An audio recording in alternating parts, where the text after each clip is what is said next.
O Hyundai Creta é o segundo SUV compacto mais vendido do país, ficando atrás só do Jeep Renegade, mas ele é seguido de perto pelo Nissan Kicks e pelo Honda HR-V também.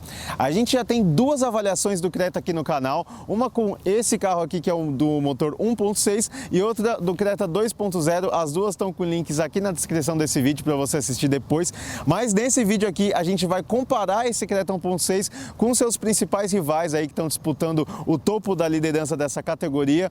Então, antes da gente começar a mostrar aí esse comparativo e o nosso veredito sobre a compra dele também, já deixa a sua inscrição aqui no canal da KBB Brasil, aperta nesse botãozinho vermelho, porque toda semana tem vídeo novo para você aqui.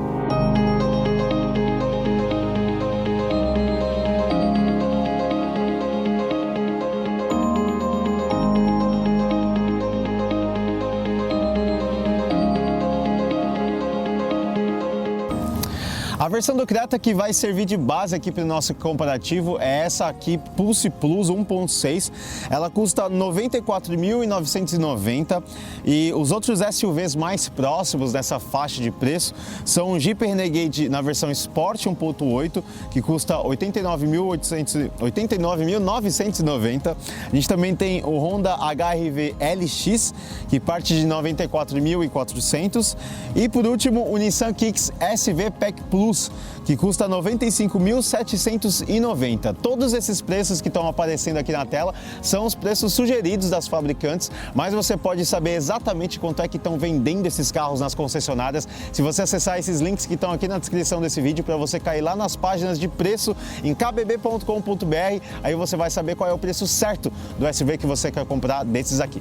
Bom, tá aparecendo aí na tela primeiro a ficha técnica do Hyundai Creta 1.6, então. Ele tem esse motor que é de 16 válvulas, 130 cavalos e 16,5 kg de torque, trabalhando com câmbio automático de 6 marchas.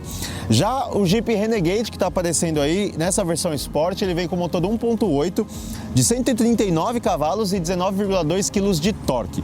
Se a gente fosse, também trabalhando com câmbio automático, né, de 6 marchas, se a gente fosse considerar só esses números de ficha técnica, daria para dar uma vantagem para o Jeep Renegade, mas como a gente já falou lá na avaliação desse Hyundai Creta aqui, na verdade, na prática, o Renegade tem um desempenho um pouco mais amarrado em relação ao Creta. Ele acaba sendo mais esperto, o Hyundai, até porque ele é muito mais leve, né? São quase 100 kg de diferença entre os dois, como vocês podem ver aí nos números na tela.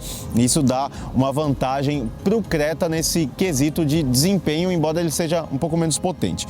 Mas o Renegade, pelo menos, ainda que ele tenha um motor maior e seja mais potente, ele consegue ter um nível de consumo bem próximo do Creta, o que chega a surpreender, né? Porque o motor do Renegade é um pouco mais velho, né? Já é um projeto antigo lá da FCA, mas ele tem esses números bem parecidos aí em relação ao Hyundai de consumo, como você pode ver na tela. O Creta acaba levando a melhor no aproveitamento de espaço. O Renegade é reconhecidamente aí mais apertado no banco de trás. O Creta já tem um aproveitamento de espaço na cabine muito mais vantajoso e também um porta-malas bem maior também. São 431 litros de volume aqui no Creta, enquanto o Renegade tem só 320 litros. O Creta deixa o Renegade bem para trás também no custo das revisões. Os 3 primeiros serviços na Hyundai custam R$ 1.255, enquanto os da Jeep para o Renegade, até esses primeiros 3 serviços, totalizam aí R$ 2.000 na Jeep. O Honda HR-V que está aparecendo na tela também tem a vantagem de ter um motor maior, são 140 cavalos e 17,4 kg de torque, trabalhando com câmbio CVT.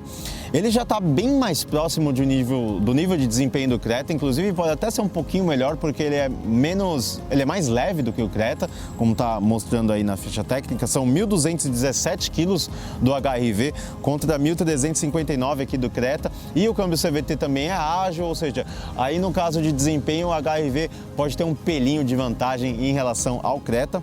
O câmbio CVT do HR-V também ajuda ele a ter um consumo um pouco mais comedido, como vocês podem comparar aí nos números. O HR-V é um pouquinho mais econômico do que o Creta. No quesito espaço, o HR-V também leva melhor, ele tem 2 centímetros a mais de distância entre eixos e um aproveitamento de cabine também um pouquinho mais generoso do que o Creta. Não é uma diferença muito grande, mas o HR-V tem sim uma certa vantagem, assim como no porta-malas. Eles são 437 litros de volume no HR-V e 431 aqui no Creta. O troco que o Creta acaba dando em cima do HR-V é em relação aos custos das revisões também, já que na Honda esses 3 primeiros serviços dão um total mais caro aí, beirando os R$ 1.300. O último concorrente que aparece aqui é o Nissan Kicks. Ele só tem um motor 1.6 de 16 válvulas, com 114 cavalos e 15,5 kg de torque, trabalhando com câmbio CVT também.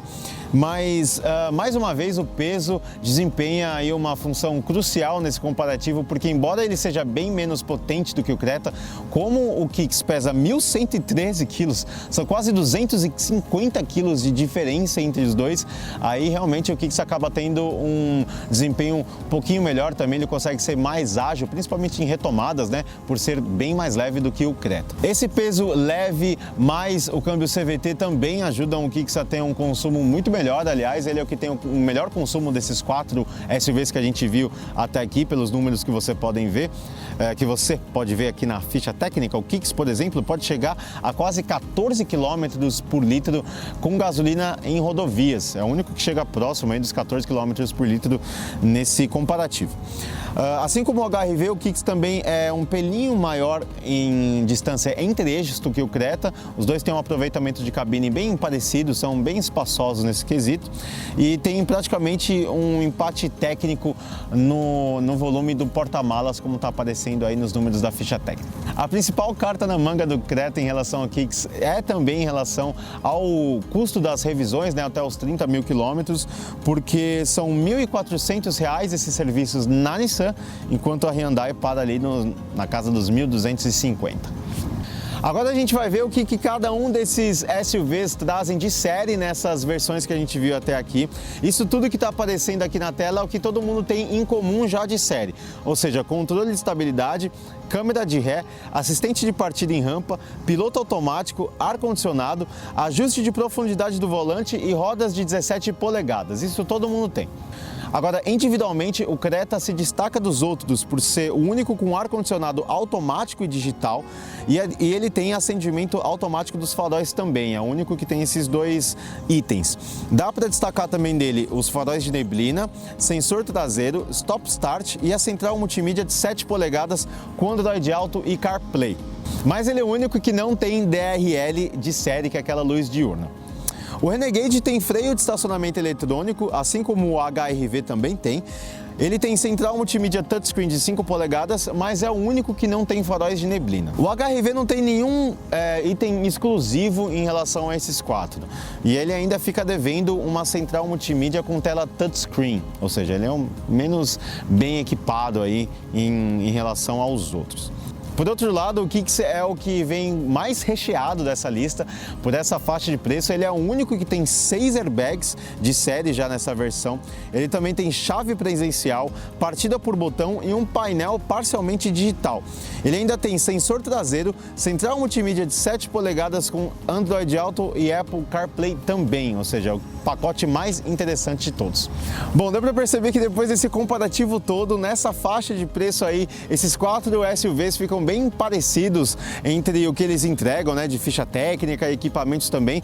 Curiosamente, o que fica mais destacado aí, um degrauzinho abaixo dos outros, é o Renegade, que é o líder do segmento, então não dá para ignorar, mas nessa versão Sport de entrada ele fica um pouquinho abaixo dos outros em termos de equipamento e custo-benefício. Mas em relação a esse Hyundai Creta aqui 1.6, entre você ter atenção, considerar ou ir logo comprar ele numa concessionária, o veredito da KBB Brasil é que você deve sim considerar o Hyundai Creta, com certeza, porque ele manda bem em todos os quesitos importantes aí de SUV, como a gente falou lá na nossa avaliação dele, mas a gente mostrou aqui também que ele vem com equipamentos de série bem interessantes nessa versão.